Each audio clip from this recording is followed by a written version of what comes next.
Online class के माध्यम से आज हम आपके लिए सूरदास जी के जो पद हैं उसमें अंतिम पद को लेकर के आए हैं। सूरदास जी ने यहाँ पर इस पद में माता यशोदा के जो मनोभाव हैं, जो संदेश है, वह देवकी को भिजवाना चाहती हैं और क्या कह रही हैं इस विषय में इस पद में आज हम अध्ययन करेंगे। श्री कृष्ण मथुरा चले जाते हैं और माता यशोदा को उनकी बड़ी फिक्र लगी रहती है। माता यशोदा एक पथिक के द्वारा अपना संदेश भिजवा रही हैं और उस संदेश में क्या क्या कह रही हैं देखिए। संदेशो देवकी सो कहियो, हे पथिक तुम मेरा संदेश देवकी तक पहुंचा देना और उससे कहना, क्या कहना, संदेश भेज रही हैं कि उससे कहना। पथिक राहगीर को कहते हैं, जाने वाले को कहते हैं।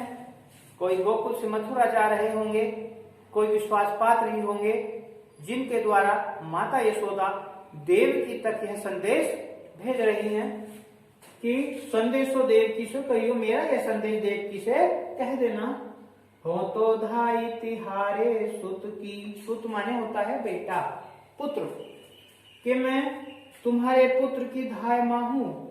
धाय माँ होता है एक माँ जन्म देने वाली होती है और एक माँ जो उसका पालन पोषण करती है तो उसे धाय माँ कहा जाता है। तो यहाँ पर वर्णन किया गया है क्या कि हो तो धाई तिहारे सुत की, माया करत ही रहियो, मैं हूं तो तुम्हारे पुत्र की धाय माँ, किंतु वह मुझे मैया मैया कह के संबोधित करता रहता था।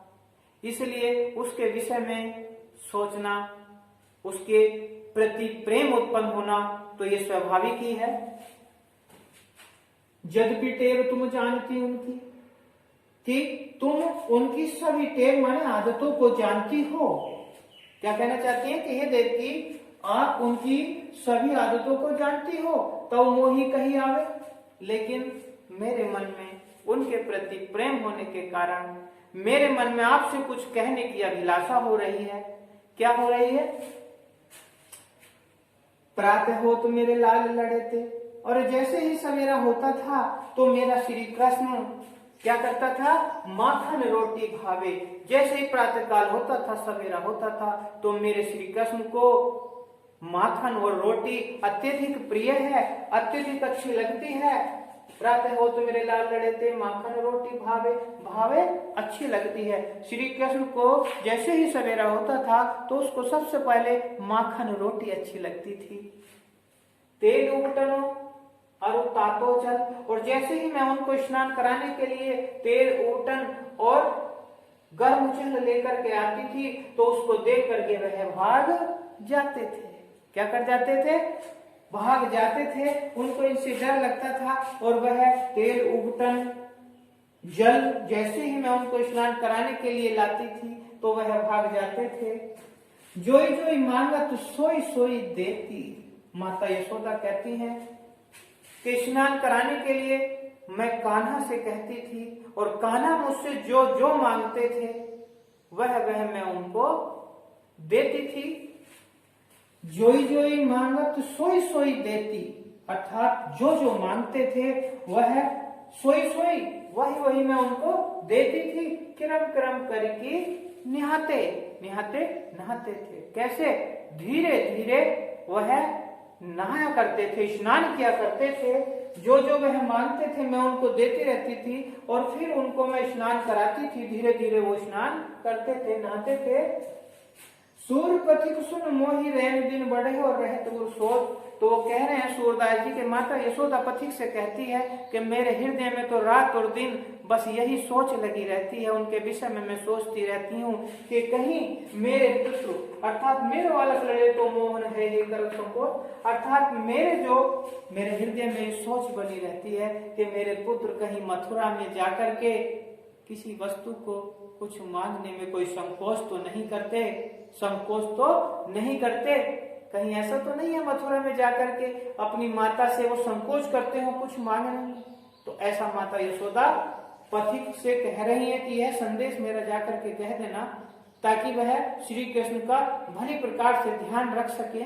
तो यहाँ पर ब्रज भाषा के माध्यम से सूरदास जी ने जो सूर सागर है उसमें पद यहाँ पर कक्षा 10 में दिए गए हैं, तो उनमें जो वर्णन किया है श्री कृष्ण का, गोपियों का, और इस पद में माता यशोदा के जो संदेश है देवकी तक पहुंचाना चाहते हैं उसका वर्णन है। बड़ा ही सुंदर और मार्मिक वर्णन है। वात्सल्य रस यहाँ पर देखा गया है, क्योंकि श्री कृष्ण के प्रति उनका वात्सल्य उमड़ा है, वात्सल्य प्रेम है, तो वात्सल्य रस यहाँ पर देखा गया है। अनुप्रास अलंकार है, क्योंकि यहाँ पर देखिए है वर्ण की आवृत्ति हुई है, यहाँ पर तय वर्ण की आवृत्ति हुई है, तो इस कारण यहाँ पर अनुप्रास अलंकार है। यहाँ पर क्रम क्रम 2 बार आया है, सोई सोई 2 बार आया है, जोई जोई 2 बार आया है, तो यहाँ पर पुनरुक्ति प्रकाश अलंकार हो जाता है। तो इस प्रकार से भाषा इसमें ब्रज हो जाएगी। अलंकार इसमें आपको हमने बता दिया है, अनुप्रास भी है और पुनरुक्ति प्रकाश भी है। छंद यहाँ पर ज्ञात्मक है।